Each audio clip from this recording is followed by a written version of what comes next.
Your favourite channel chemistry Swati और आज हम पढ़ेंगे इलेक्ट्रोकेमिस्ट्री का सेकंड लेक्चर नंबर 2। अब आज हम क्या पढ़ने वाले हैं? हम पढ़ेंगे electrochemical cell and Gibbs energy. Electrochemical cells and Gibbs energy. ये गिब्स एनर्जी वर्ड्स कहीं सुना हुआ है? हमने पढ़ा है इसको, गिब्स एनर्जी को। हमने इसको कहाँ पढ़ा है? हमने इसको पढ़ा है क्लास 11 थर्मोडायनेमिक्स। उसमें हमने गिब्स एनर्जी वर्ड सुना हुआ है। एनर्जी होती है ऐसी एनर्जी जो यूजफुल हो। क्या होती? जनरल इसको डिनोट किया करता है डेल्टा जी से। यूजफुल जो वर्क करते हैं हम, कोई भी एनर्जी जो यूजफुल वर्क करने में यूज हो जाए वो कहलाता है गिब्स एनर्जी। इलेक्ट्रोकेमिकल सेल, हमको पता है कि एक सेल हमने अगर सपोज यहाँ पे बना लिया, हमारे पास एक सेल है सपोज। अब यहाँ पे कैथोड है एक जगह एनोड है।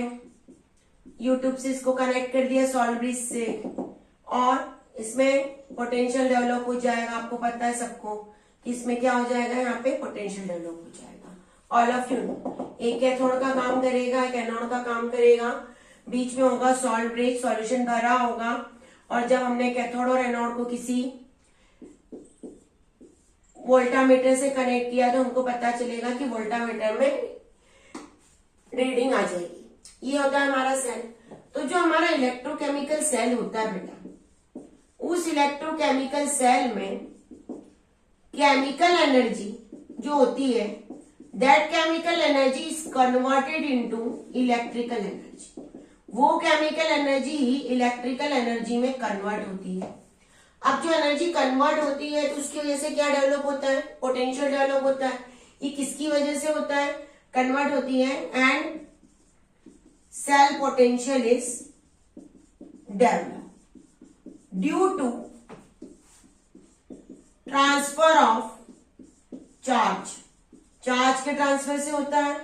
भाई कितना चार्ज ट्रांसफर हो रहा है इलेक्ट्रॉन के फॉर्म में, उसी से होता है। तो जो और ये पूरा काम कौन कर रहा है? सेल कर रहा है। Means work done by the cell. Cell खुद काम कर रहा है। हमने वहां पे थर्मोडायनेमिक्स में पढ़ा था सिस्टम एंड सराउंडिंग। सिस्टम पे काम हो रहा है कि सिस्टम खुद काम कर रहा है? Work done by the cell in the form of energy. Energy के रूप में हो रहा है। अब कितना इलेक्ट्रॉन ट्रांसफर होगा? हमने माना an electron, number of electrons transfer हो रहे हैं। चार्ज कितना हो सकता है? कुछ चार्ज भी ट्रांसफर होगा ना, ऑफ कोर्स। तो चार्ज को हम क्या मानते हैं? फेराडे। तो फेराडे चार्ज ट्रांसफर हो रहा है और इस फेराडे चार्ज ट्रांसफर होने से वहां पे ई नॉट हमारी पोटेंशियल डेवलप हो रहा है। ई नॉट पोटेंशियल डेवलप हो रहा है। हम ऐसा मानेंगे कि नंबर ऑफ इलेक्ट्रॉन कितने ट्रांसफर हो रहे हैं? एन। कितना चार्ज ट्रांसफर हो रहा है? क्यू या एफ। और कितना पोटेंशियल डेवलप हो रहा है? E not. तो ये जो वर्क डन हुआ है इलेक्ट्रिकल वर्क, जिसको हम क्या नाम दिया है यहाँ पे? इलेक्ट्रिकल वर्क हम उसको कह सकते हैं। We can say it electrical work. तो ये जो इलेक्ट्रिकल वर्क है किसके बराबर हो जाएगा? ये बराबर हो जाएगा मैक्सिमम वर्क के। किसके बराबर हो जाएगा? Maximum work. और जो मैक्सिमम वर्क होता है वो मैक्सिमम वर्क इक्विवेलेंट होता है डेल्टा आर जी के। किसके बराबर होता है? डेल्टा आर जी। अभी डेल्टा आर जी क्या है मैम? जी हमने अभी कहा Gibbs energy. Delta R change for reaction. Reaction के लिए जो भी चेंज हो रहा है डेल्टा आर जी नॉट, उसको हम कहेंगे। अब यहाँ पे क्या चेंज हो रहा है? भाई कुछ तो चेंज हो रहा है। तो क्या चेंज हो रहा है? चेंज हो रहा है हमारा यहाँ पे, ध्यान दो इधर, कितना चेंज हो रहा है और कितनी एनर्जी प्रोड्यूस हो रही है। इसको आपको वीडियो को पॉज करके नोट भी करना है, क्योंकि बुक में सीधा हमको डेरिवेशन दिया है कई जगह, पर हमको पता होना चाहिए कि ये कैसे आया। थोड़ा सा बोर्ड हमारा गीला है। Delta r ji not is equal to n f not. Delta r ji not is equal to n F E not. अब ये जो है दिख नहीं रहा होगा आप लोगों को, पक्का नहीं दिख रहा होगा। Delta r ji not an F E naught, ये बना। अब ये क्या है, गिब्स एनर्जी, ये क्या है, गिब्स एनर्जी। नॉट लगाया मतलब क्या हो जाएगा, स्टैंडर्ड गिब्स एनर्जी हो जाएगा। एन क्या है यहाँ पे, एन जो है यहाँ पे number of electrons transfer during the reaction, reaction में कितने इलेक्ट्रॉन ट्रांसफर हो रहे वो है। एफ क्या है, फैराडे कांस्टेंट है। अब इसकी वैल्यू फिक्स होती है 96500 कूलम, हम याद कर ले तो अच्छा बेटर है। ई नॉट क्या है, इलेक्ट्रोड पोटेंशियल, वो भी कौन सा, स्टैंडर्ड। नॉट का मतलब ही है हमारे पास हमेशा जब भी हम नॉट लिखते क्या लिखते हैं, नॉट का मतलब होता है स्टैंडर्ड, स्टैंडर्ड इलेक्ट्रोड पोटेंशियल। अब यहाँ पे एक चीज हमको ये याद रखनी है कि जो मैंने साइन लगाया नेगेटिव क्यों लगाया है। थर्मोडायनामिक्स चैप्टर में हमने दो चीजें पढ़ी थी, वहां पे थोड़ा सा हमको याद करना पड़ेगा। Work done by the system, work done on the system, system पे काम हो रहा है या सिस्टम खुद काम कर रहा है। तो work done by the system जब भी होता है नेगेटिव होता है, और work done on the system क्या होता है, पॉजिटिव। यहाँ पे काम कौन कर रहा है, सेल काम कर रहा है, हमारा इलेक्ट्रोकेमिकल सेल, इलेक्ट्रोकेमिकल सेल ये काम कर रहा है। जब सेल काम कर रहा है, done the work, electrochemical cell done the work, तो इसलिए साइन क्या लगेगी, नेगेटिव। इसको नोट कर लीजिए आप लोग अच्छे से पूरा।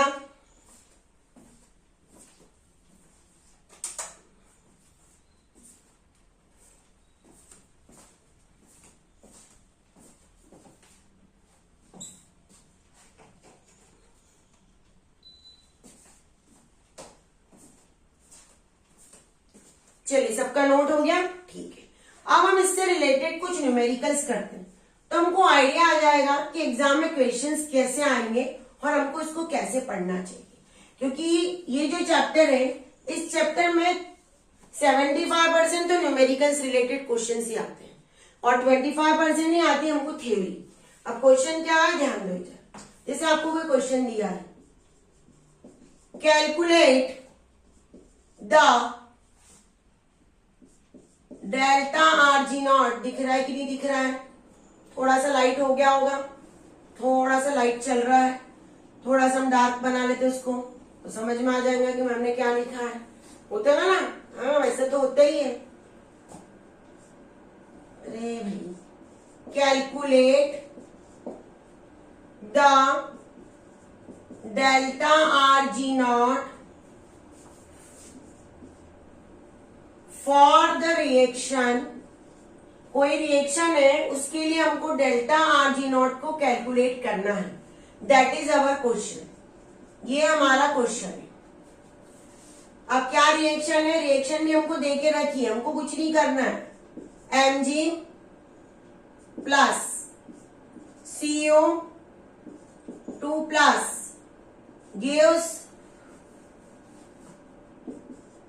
Mg2 प्लस Cu, ये है सॉलिड, ये भी है सॉलिड। मैग्नीशियम की रिएक्शन हो रही है कॉपर आयन के साथ, क्या मैग्नीशियम की कॉपर आयन के साथ रिएक्शन हो रही है। मैग्नीशियम का हो रहा है ऑक्सीडेशन और कॉपर का हो रहा है रिडक्शन। अब ये क्या है, एक्वस, ये भी क्या है, एक्वस। चलिए हमको ई नॉट सेल, ध्यान दो इधर, इज इक्वल टू दे रखा है 2.71 वोल्ट, ये भी आपको दे रखा है। हमारे पास फेराडे कांस्टेंट होता है 96500। यहाँ पे एन की वैल्यू क्या फाइंड आउट करेंगे, 2 इलेक्ट्रॉन ट्रांसफर हो रहे हैं देखो दोनों जगह, तो एन इज इक्वल टू क्या लिखोगे 2। अब हम फॉर्मूला वैल्यू पुट करेंगे, delta r ji not is equal to n F E not minus यहाँ पे 2, यहाँ पे एफ की जगह 96500, ई नॉट की जगह 2.71। जो आंसर आएगा वो आएगा -523030030 जूल पर मोल। अब इसको अगर आप चाहो तो किलो जूल में भी कन्वर्ट कर सकते हैं हम।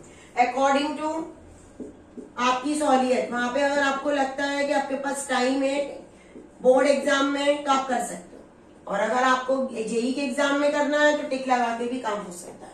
इसको नोट का एग्जाम में किस टाइप से इससे रिलेटेड क्वेश्चन आएंगे। Calculate the maximum work that can be obtained from the Daniell cell. कोई डेनियल सेल हमको दे रखा है और उस डेनियल सेल में कितना मैक्सिमम वर्क हो गया है। अभी हमने वर्क किया, मैक्सिमम वर्क का मतलब क्या होता है, डेल आर जी नॉट। ये हमको याद रखना है कि अगर मैक्सिमम वर्क पूछा है मतलब हमको डेल आर जी नॉट निकालना है। अब सेल यहाँ पे दे रखा है जेड से जेड 2 प्लस सॉल्वेज का साइन CO2 प्लस, इससे ये Cu में कन्वर्ट हो गया। अब E नॉट Zn 2 प्लस से Zn की वैल्यू दे रखी है 0.76 वोल्ट माइनस साइन, और E नॉट Cu2 प्लस से Cu की वैल्यू दी रही है 0.34 वोल्ट। निकालना क्या है, डेल्टा आर जी नॉट। सबसे पहले तो डेल्टा आर जी नॉट का फॉर्मूला क्या है हमारा, delta r ji not is equal to minus n F E naught. ये है ई नॉट, हम यहां से निकाल लेंगे।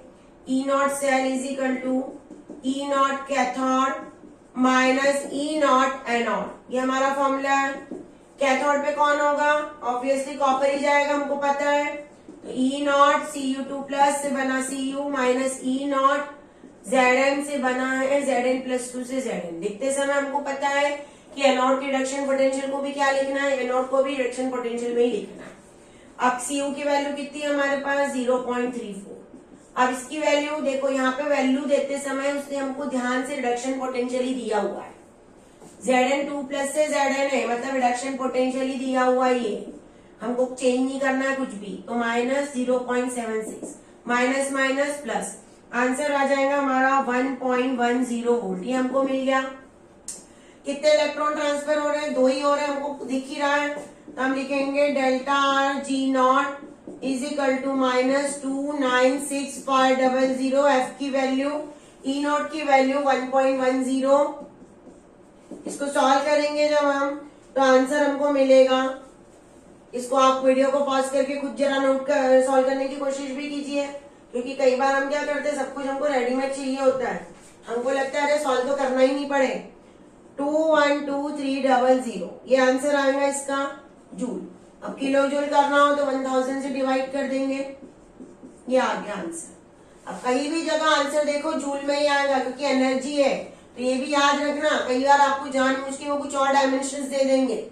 इसको नोट कीजिए, आपकी जितनी ज्यादा प्रैक्टिस करेंगे उतना ज्यादा हम परफेक्ट बनेंगे।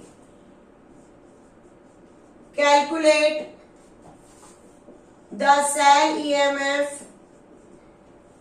and delta G naught for the cell reaction। कोई सेल रिएक्शन हमको दे जा रही है, उसमें डेल्टा जी और EMF दोनों हमको निकालना है at 25 degree Celsius for the cell.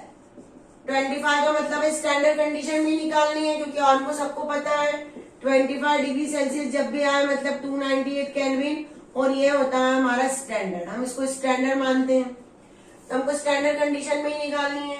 अब वैल्यू हमको यहाँ पे दी है Zn से Zn+2, इसकी वैल्यू हमको दी हुई है 0.004 m। सॉल्ट ब्रिज का सिंबल बना है Cu2 प्लस से Cu, इसकी वैल्यू दी है 0.2 m। ऐसा हमको दे रखा है। अब Zn2 प्लस से Zn बना, उसके लिए 0.763 हमको यहाँ पे भी वैल्यू दी है, और Cu से Cu+2 बना है, यहाँ पे वैल्यू है माइनस 0.403। तो सबसे पहले हम E नॉट सेल निकालेंगे। E नॉट सेल का फॉर्मूला हमारा क्या रहेगा, E not cathode minus E not anode, ऐसा रहेगा। कैथोड पे कौन आएगा, कॉपर आ जाएगा। कॉपर की वैल्यू कितनी है 0.403। एनोड पे Zn2 प्लस से Zn रिडक्शन पोटेंशियल ही देके रखा है हमको, यहाँ पे माइनस होना चाहिए आंसर। माइनस 0.76। इसको सॉल्व करेंगे तो आंसर आ जाएगा 0.36 वोल्ट। ये आ गया। अब तो हमारा काम बहुत इजी हो गया, ये आ गया तो direct formula delta r ji not is equal to minus n F e minus 2, f की वैल्यू 96500, ये है 0.36। इसको सॉल्व कर लेंगे तो मेरे को आंसर मिल जाएगा। ऐसे तरह के क्वेश्चंस अगर हमको एग्जाम में आए तो हमको पूरे आंसर्स निकालते आने चाहिए। ये हो गया। चलिए, इसको भी हो गया डाउट्स है तो हमारा कमेंट्स बॉक्स आपके लिए खुला हुआ है।